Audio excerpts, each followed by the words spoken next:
Reaction देंगे। 1971 India Pakistan war, Bangladesh the Indo Pakistan war, how Bangladesh became a free nation. तो ये Khan sir का वीडियो है फ्रेंड्स, और आगे हमने फर्स्ट पार्ट बनाया है, आप ज़रूर देखना फ्रेंड्स। और आज हम सेकंड पार्ट बना रहे हैं, और ओरिजिनल वीडियो का लिंक हम डिस्क्रिप्शन में दे देंगे। आप ज़रूर सब्सक्राइब करें फ्रेंड। खान सर का वीडियो तो खान सर को तो कौन नहीं जानता फ्रेंड्स, और ओरिजिनल वीडियो भी ज़रूर देखें, और हमारा वीडियो भी फ्रेंड्स ज़रूर देखें, और सब्सक्राइब ज़रूर करें फ्रेंड्स। तो आइए पहले देख लेते हैं वीडियो, और उसके बाद हम बात करते हैं। 3, 2, 1 का तो इधर से तो पूरा का पूरा धज्जी उड़ा दिया। अभी शुरुआत हुए युद्ध के केवल 2 दिन हुए हैं। आप दिल थाम के रखिए, अभी युद्ध लंबा चलने वाला है। 3 दिसंबर को स्टार्ट किए, 4 दिसंबर को हम लोग लोंगे वाला धो दिए, और 5 दिसंबर को कराची। अब पाकिस्तान ने ना भारतीयों को तबाह करने के लिए भारत का सबसे खतरनाक जहाज था INS विक्रांत। INS विक्रांत को बर्बाद करने के लिए ना इसने यहाँ से भेज दिया INS PNS गाजी को। गाजी एक पनडुब्बी थी, उसको आदेश दिया गया कि जाके मार के आओ, किसको? विक्रांत को, क्योंकि अगर विक्रांत जहाज डूब जाता तो वाकई उस समय हमको युद्ध जीतने में बहुत दिक्कत आ गई थी। तो ये गाजी कैसे डूबा, इसको हम लोग एगो खराब जहाज से मार दिए। तो अब इधर समझते हैं कि जब उधर इतना भयानक धोए हैं तो इधर कितना बुरा धोए होंगे, इसको बारे में हम लोग समझते हैं। भारतीय सेना अब पूरब की ओर क्या क्या काम की, इसको ध्यान से समझिए। ये मुक्ति वाहिनी जो थी बांग्लादेश की, वो अंदर ही पाकिस्तानी फौजियों को मार रही थी गली कुची में दौड़ा दौड़ा के, क्योंकि इन पाकिस्तानी फौजियों ने वहां पर रेप किया, मर्डर किया, और इनका साथ दे रही थी इधर से हमारी इंडियन आर्मी और ऊपर से हमारा एयरफोर्स। ये तबाह कर दिए थे, इनको भागने के लिए भी जगह नहीं था। और इसी में इनका सबसे बड़ा सरदर्द बन गया था इंडियन नेवी, क्योंकि इनको जो मदद थी, देखिए ये पूर्वी पाकिस्तान है, इनको मदद जब भी मिलेगी तो इधर से ही मिलेगा। अब बताइए, यहाँ से तो कोई जाएगा नहीं, बेवकूफ़ भी नहीं होगा जो इधर से मदद करने जाएगा। रास्ते में ही एयरफोर्स मार के गिरा देती थी, ट्रक वगैरह जाएगा नहीं, तो नेवी से ही इन लोग मदद देते थे। भैया यहाँ पे जो इनके फौजी लड़ रहे थे उनको खाना पीना भी खत्म हो गया था। अब इनको बर्बाद कर दिया भारत। INS विक्रांत, INS विक्रांत उस समय का बहुत बड़ा जहाज था इस साउथ एशिया के देशों का, और यहाँ से उस इतना बड़ा जहाज था कि उसके ऊपर से लड़ाकू जहाजें उड़ती थी। वो एयरफोर्स यहाँ से भी बम मारता था, मिसाइलें मारता था, ऊपर से लड़ाकू जहाजें और हेलीकॉप्टर छोड़ देता था, जो ताकि मुक्ति वाहिनी को कोई दिक्कत ना आए। मुक्ति वाहिनी मारती थी, और आर्मी पूरी तरह से उसने यहाँ से हमारा विक्रांत ने चटगांव बंदरगाह को तबाह कर दिया। अब बांग्लादेश का देखिएगा वर्तमान में, उस समय तो पूर्वी पाकिस्तान था, ये चटगांव उस समय पाकिस्तानी आर्मी नेवी का एक बहुत बड़ा केंद्र था। इधर हम लोग ने उड़ा दिया कराची, इधर उड़ा दिया हम लोग ने चटगांव। अब मुक्ति वाहिनी को कोई खास दिक्कत नहीं आ रहा था। अब पाकिस्तान ने कहा कि हर हाल में इस विक्रांत को बर्बाद करो। देखिए ये विक्रांत है, विक्रांत जहाज जो था, इस पे से इसके ऊपर देखिए आपको लड़ाकू जहाजें दिखेंगी। PNS गाजी को क्या आदेश दिया गया था भाई, कि तुमको जाना है और इस विक्रांत को बंगाल की खाड़ी में जाने के बाद इसी में डुबा देना है। अब पाकिस्तान वालों का इतना दिन तो अच्छा था नहीं, भारतीय खुफिया एजेंसी को पता चल गया कि पाकिस्तान की पनडुब्बी वो समुद्र के अंदर अंदर चलती है, उसको साइलेंट किलर कहा जाता है।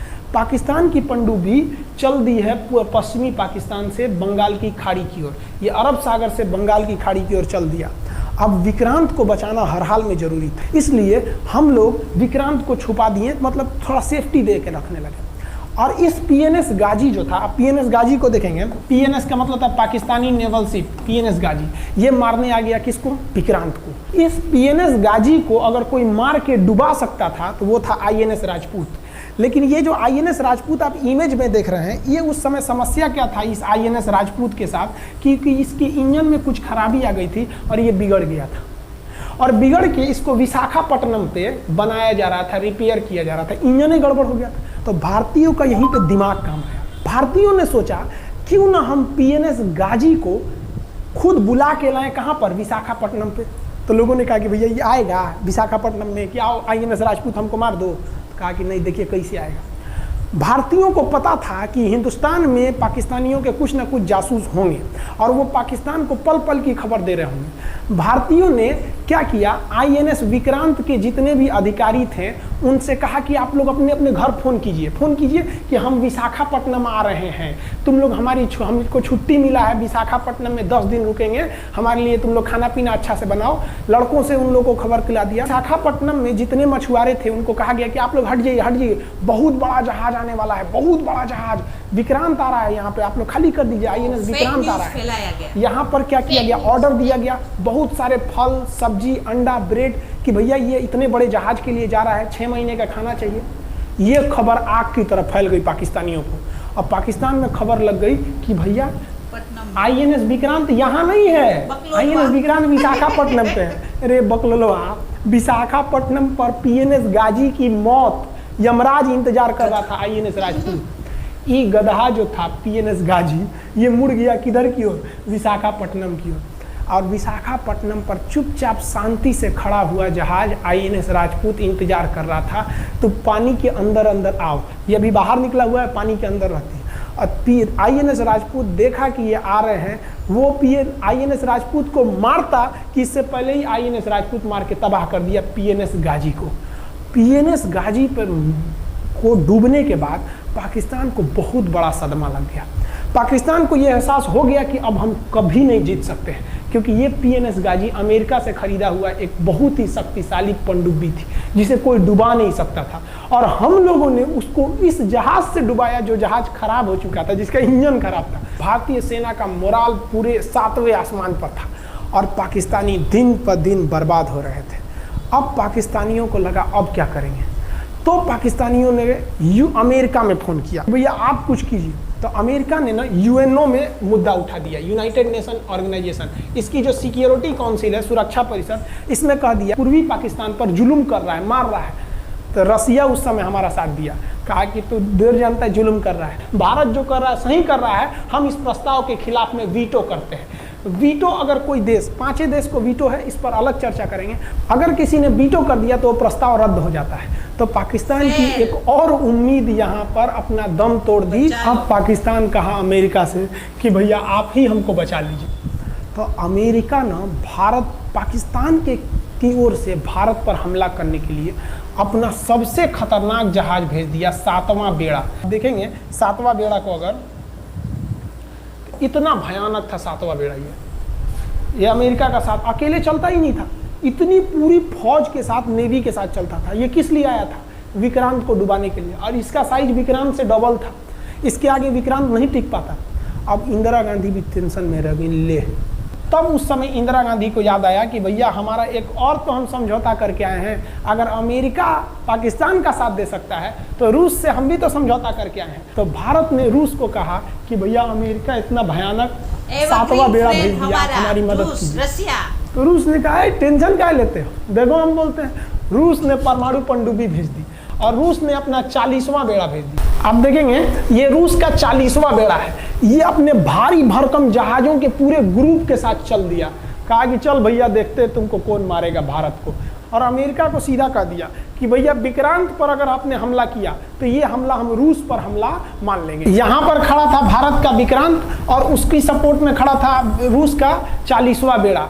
और रूस ने यमन से अपनी एयरफोर्स को भी कह दिया था कि भैया तुम भारत की देखभाल करना। तो भारत की सुरक्षा के लिए इतने लोग, और अमेरिका अपना 7वां बेड़ा लेके यहाँ मुंह देख रहा था, और ब्रिटेन ने भी अपने ईगल नाम के बेड़ा को भी भेज दिया था। तो ये 2 लोग हमारे खिलाफ आ गए थे लड़ने के लिए कि अब बताइए, हम लोग बांग्लादेश की भलाई सोच रहे थे, और अमेरिका का 7वां बेड़ा और रूस का ब्रिटेन का ईगल हम लोग के खिलाफ था, और हमारा अपना विक्रांत और रूस की एयरफोर्स और उसकी 40वां बेड़ा हमारे साथ थी।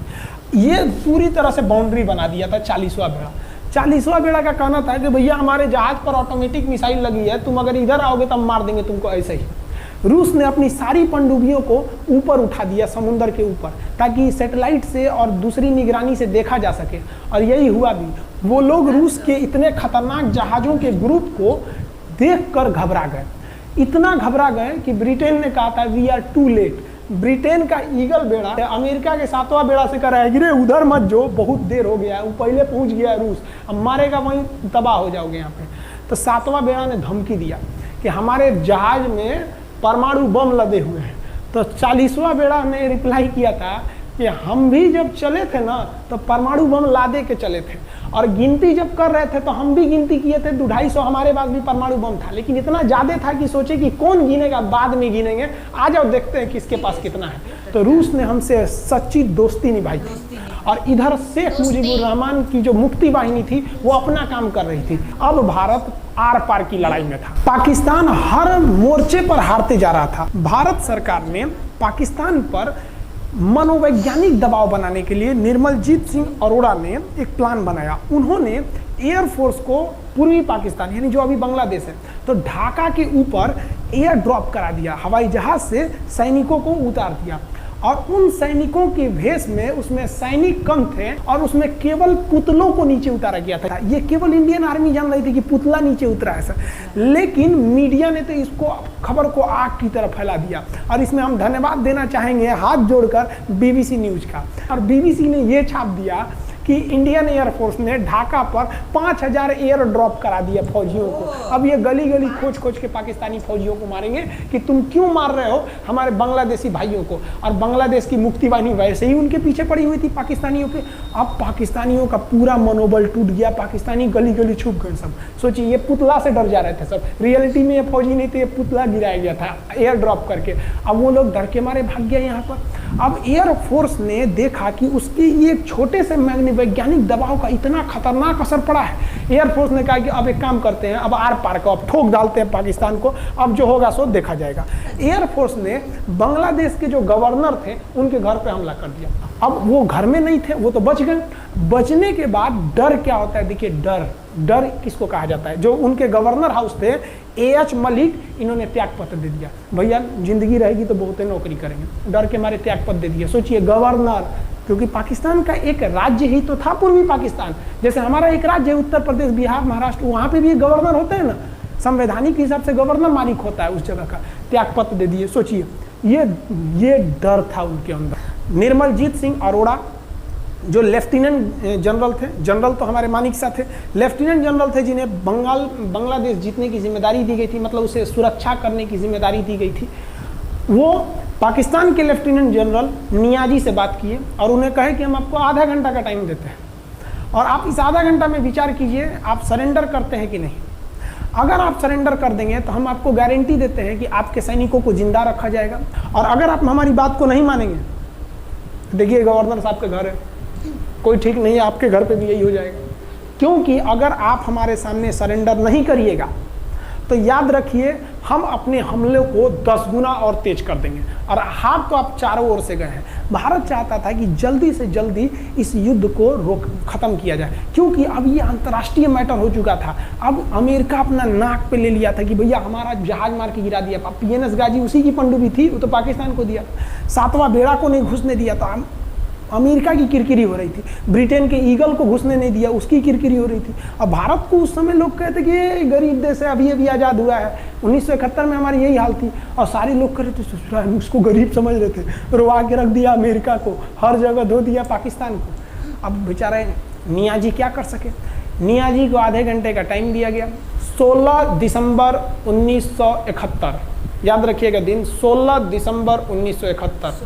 ये हमारे इतिहास का 13 दिन के युद्ध में हमने पाकिस्तान को धूल चटा दिया था, क्योंकि 3 दिसंबर को पाकिस्तान ने युद्ध स्टार्ट किया था और 16 दिसंबर को हम लोगों ने जनरल नियाजी से आत्मसमर्पण करवा लिया।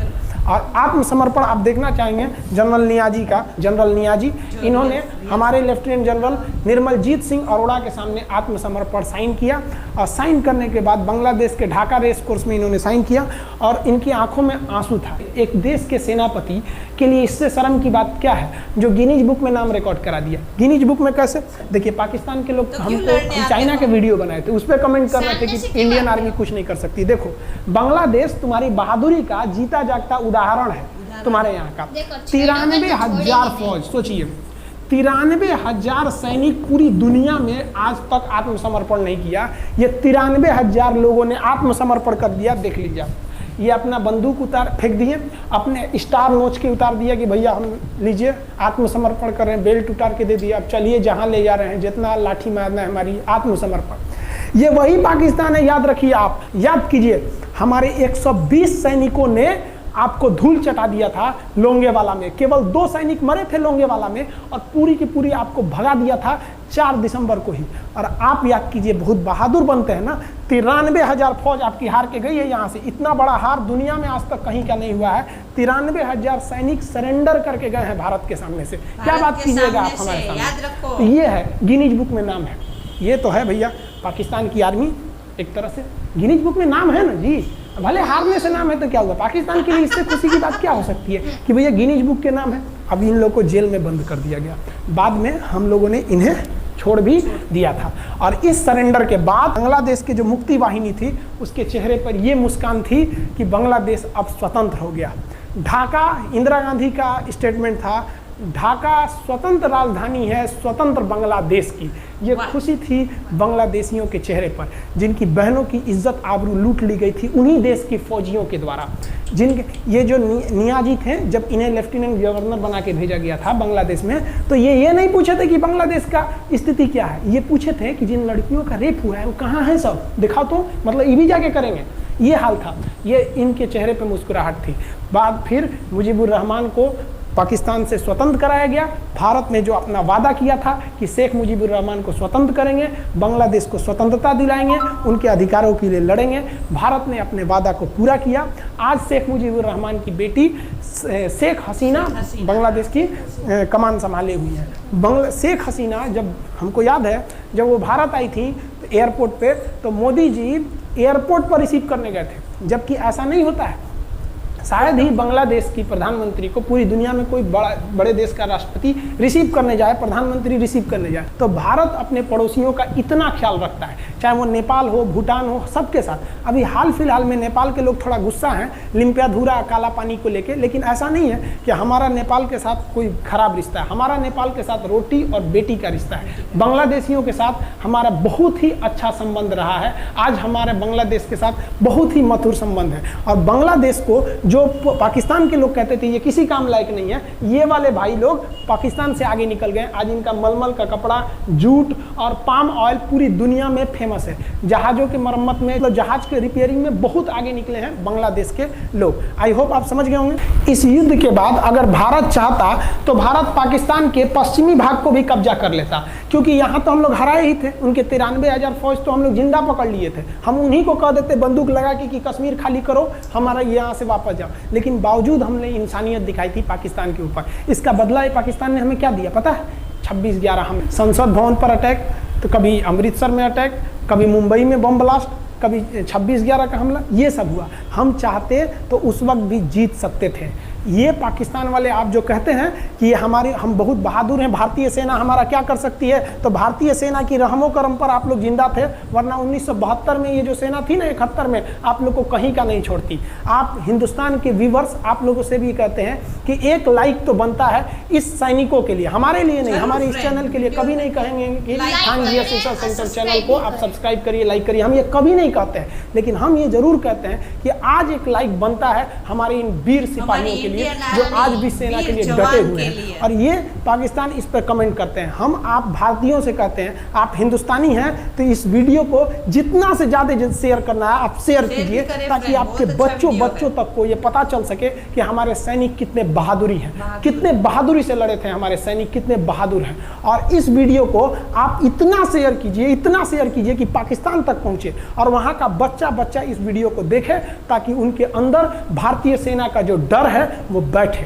ये डर जरूरी है उनके अंदर, ये डर उनकी हड्डियों तक जाना चाहिए। और हाँ, कोई भी देश के हो, हर देश को अपने सैनिकों के लिए सम्मान करना चाहिए। हम ये कोई मनगढ़ंत कहानी नहीं बताएं, हम अपने सैनिकों की वीर गाथा बताएं जो A to Z अक्षरशः सही चीजें हैं। समझ में आया? आप इस वीडियो को देख रहे हैं तो मेरे साथ बोलिए आप लोग, भारत माता की जय। पाकिस्तान के युद्ध का जो हम सीरीज बना रहे हैं, आज 71 का युद्ध बढ़ाएं। हम आपको कल 1948 का युद्ध बता देंगे, 65 की लड़ाई में वीर अब्दुल हमीद ने जो बहादुरी दिखाई, फिर आपको 84 का सियाचिन, 99 का करगिल, अब 62 की चाइना युद्ध के बारे में भी बता देंगे। याद रखिएगा, चाइनीज और पाकिस्तानी इस वीडियो को डिसलाइक जरूर करेंगे, आप उन पर भारी पड़िएगा। ये वीडियो आप संभाल के रखिएगा, अपनी पीढ़ियों को दिखाइएगा कि हमारी सेना कितनी बहादुर थी। एक सैल्यूट हम अपने वीर जवानों के लिए। जय हिंद। हम बहुत ही सौभाग्यशाली हैं जो ऊपर वाले ने हमें हिंदुस्तानी बनाया। I proud to be Indian. जय Hind. Yes, I'm proud to be Indian. Yes, same to you. I proud to be Indian. और हम बहुत खुश नसीब है फ्रेंड्स जो हम लोगों ने इंडिया में जन्म लिया है। और मैं तो कहती हूँ और आगे भी हमको इंसान का जन्म मिले तो हमारे इंडिया में ही मिले। हमारा इंडिया जैसा कोई देश नहीं है फ्रेंड्स। हम लोग इसमें ये कमी निकालते हैं वो कमी निकालते। फ्रेंड आज आप बाहर जाके देखो, कहीं अच्छी सड़कें होगी, अच्छे मकान हो गए, सब कुछ हो गए फ्रेंड। अमेरिका, लंदन, ये वो, हम लोगों को अपने देश की कदर नहीं होती है फ्रेंड। हमको तो इधर गंदा है, ये है, वो है। आपको बाहर सब मिल जाएगा लेकिन इंसानियत तो सिर्फ इंडिया में ही मिलेगी फ्रेंड्स। उधर आपके साथ कुछ भी हो जाए कोई देखने वाला नहीं है, कुछ करने वाला नहीं है। इधर आपको इतना से भी हो तुरंत सब आ जाते हैं फ्रेंड। तो इंसानियत हमारे इंडिया में ही है फ्रेंड्स। और रही बात इस वीडियो की तो ये वीडियो बहुत बहुत बहुत अच्छा था फ्रेंड्स। जो एक बात ये तो सब सही है। और इसमें हमको एक पता चला जो मेरे को नहीं पता था फ्रेंड्स कि इसमें ब्रिटेन, अमेरिका ने तो हमको पता था कि पाकिस्तान का सपोर्ट किया था, लेकिन ये नहीं पता था कि उस टाइम ब्रिटेन ने भी इसका पाकिस्तान का सपोर्ट किया था फ्रेंड। वो हमको नहीं पता था। ईगल्स। और हमारा एवरग्रीन फ्रेंड है फ्रेंड रशिया, रूस जो पहले भी हमारे साथ खड़ा था और आज के हालातों में भी हमारे साथ खड़ा है फ्रेंड। आज तो हम मतलब बहुत ही आगे है इसमें। आज हम पूरी दुनिया में बहुत अच्छे हमारे रिलेशन है। मोदी जी ने बहुत अच्छे रिलेशन बना लिए फ्रेंड। अमेरिका भी है, फिर इधर अमेरिका के साथ पहले अच्छे नहीं थे, अब अच्छे रिलेशन हो गए हैं फ्रेंड्स। उसके बाद इज़राइल है, उसके साथ भी बहुत अच्छे रिलेशन है। तो आज हमारे विदेशों में बहुत अच्छे रिलेशन है फ्रेंड्स। उस टाइम इतना नहीं था लेकिन रशिया हमारा शुरू से ही फ्रेंड था। और वीडियो बहुत अच्छी थी फ्रेंड्स। और 120 जवान ने देखा, 120 जवान का जलवा फ्रेंड्स, 120 जवान का। तो आज हमने वीडियो देखी थी, हमारे 30 लाख के आसपास सैनिक है। तो ये अभी तो हमको छेड़ना ही नहीं चाहिए फ्रेंड इसको। 120 जवान ने धूल चटा दी थी फ्रेंड्स।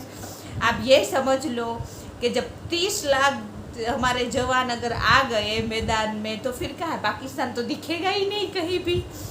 तो आज के हालात में तो इसीलिए तो ये लोग हमको ऐसे छेड़ते नहीं हैं। आतंकवादी हमले करवाते हैं, कभी इस पर कभी उस पर, हमारी मिलिट्री के ऊपर पीछे से वार करते हैं। जैसे आगे भी हमारे साथ पुलवामा हुआ, उरी हुआ, पठानकोट हुआ। अब इस तरह से आता है 26/11 हुआ। 26/11 में कितने निर्दोषों की जान गई थी फ्रेंड। अपने ओबरॉय होटल, ताज होटल में इन लोगों ने 10 आतंकवादी भेजे थे फ्रेंड्स। अजमल कसाब उसी का तो था जो अभी फांसी पे चढ़ा दिया। अब ये लोग पीछे से आते हैं, ऐसे फ्रंट टू फ्रंट आएंगे तो 4 बार मार खा ली हम लोगों से। तो अब ये पीछे से हमला करते हैं फ्रेंड। और खान सर का जो समझाने का तरीका है बहुत ही अच्छा है फ्रेंड्स। मतलब बहुत ही मतलब डिफ़िकल्ट नहीं है, बहुत ही इजी तरीके से हम लोगों के दिमाग में सब बात डाल देते हैं फ्रेंड। तो खान सर तो हमको भी बहुत पसंद है फ्रेंड। और बहुत अच्छी वीडियो बनाते हैं, कॉमेडी भी काफ़ी लाइटली, माहौल को लाइट बना के बात करते हैं।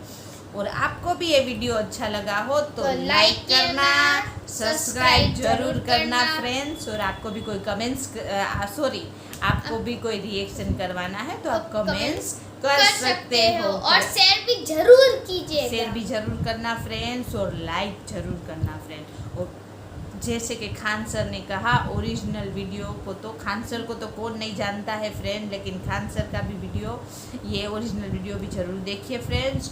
और ओरिजिनल वीडियो को खान सर ने बोला ना लाइक जरूर करना फ्रेंड। तो ओरिजिनल वीडियो को हमारे सोल्जर्स के लिए लाइक करना फ्रेंड्स। और हमारा वीडियो भी जरूर लाइक करना और सब्सक्राइब जरूर करना।